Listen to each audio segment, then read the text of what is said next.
Middle east की रेत पर एक नया तूफान उठ रहा है।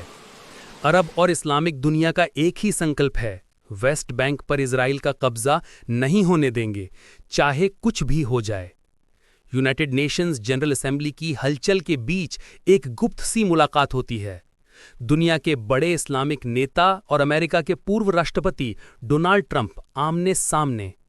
इस मुलाकात का सवाल सिर्फ एक, इजराइल को रोका कैसे जाए, या फिर कहें बिल्ली के गले में घंटी कौन बांधेगा।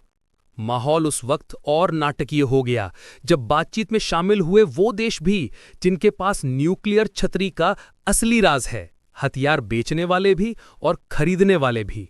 यही वजह थी कि कमरे की हवा में एक अलग आत्मविश्वास था।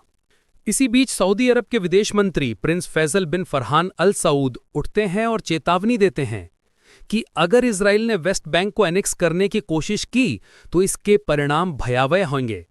ये चेतावनी सीधी ट्रंप तक पहुंचती है और पहली बार ऐसा लगा जैसे ट्रंप ने अरब दुनिया की सख्ती को गंभीरता से समझा हो। लेकिन ट्रंप हमेशा की तरह कमरे से बाहर आते हैं एक नए खेल के साथ, एक 21 point middle east peace plan. पर इतिहास गवाह है, अमेरिका के ऐसे प्लान अक्सर सिर्फ उम्मीदों का जाल होते हैं, बिना पेंदे का लोटा जो कभी भी किसी भी तरफ लुढ़क सकता है।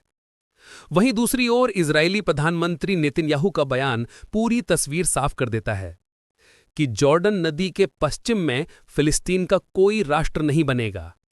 29 सितंबर को ट्रंप और नेतन्याहू की मुलाकात तय है और सबकी नजरें इसी दिन पर टिकी हैं, क्योंकि मिडिल ईस्ट की ये बाजी अब और भी खतरनाक हो सकती है। आज इतना तो साफ है, अरब दुनिया की एकजुट आवाज ने अमेरिका तक को हिला दिया है और इस बार खेल सिर्फ राजनीति का नहीं बल्कि ताकत के संतुलन का है। लाइक शेयर सब्सक्राइब करना मत भूलना।